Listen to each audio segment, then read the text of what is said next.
ত্রয়োদশ জাতীয় সংসদ নির্বাচনের মাধ্যমে নতুন সরকারের দায়িত্ব গ্রহণের প্রাক্কালে প্রশাসনে একের পর এক পদত্যাগ, অপসারণ, চুক্তি বাতিল ও দেশ ত্যাগে নিষেধাজ্ঞার ঘটনা রাজনৈতিক অঙ্গনে ব্যাপক আলোচনার জন্ম দিয়েছে। এটি কি স্বাভাবিক প্রশাসনিক রদবদল নাকি ইন্টারিম সরকারের বিদায়ের সঙ্গে যুক্ত একটি কাঠামোগত পুনর্বিন্যাস?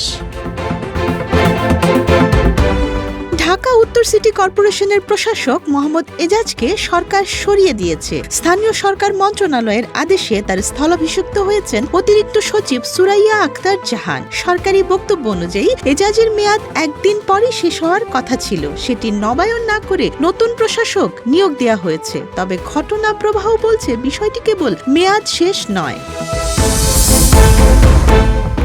দুর্নীতি দমন কমিশন দুদক তার বিরুদ্ধে ক্ষমতার অপব্যবহার, ঘুষ ও বিভিন্ন প্রকল্পে অনিয়মের অভিযোগে অনুসন্ধান শুরু করে। অভিযোগের মধ্যে ছিল মিরপুর গাবতলী পশুরহাট ইজারা, ই রিকশা প্রকল্প, বনানী কাঁচা বাজারে দোকান বরাদ্দ, খিলগাঁও তালতলা সুপারমার্কেটের পার্কিং এ দোকান নির্মাণ, সিটি কর্পোরেশনের ভ্যান সার্ভিস, ফুটপাত দখল ইত্যাদি। তলবে সাড়া না দেয়ায় আদালত তার দেশ ত্যাগে নিষেধাজ্ঞা জারি করে। মোহাম্মদ এজাজের ক্ষেত্রে আদালতের দেশ ত্যাগে নিষেধাজ্ঞা জারি হয়েছে তদন্তের স্বার্থে। দুদকের যুক্তি, তিনি বিদেশে পালাতে পারেন, এতে তদন্ত ব্যাহত হতে পারে। এটি প্রশাসনিক নয়, বিচারিক পদক্ষেপ। তবে সময়কাল বিবেচনায় এটি রাজনৈতিক পরিবর্তনের সঙ্গে সম্পর্কিত দুর্নীতি বিরোধী বার্তার অংশ বলেও মনে হচ্ছে।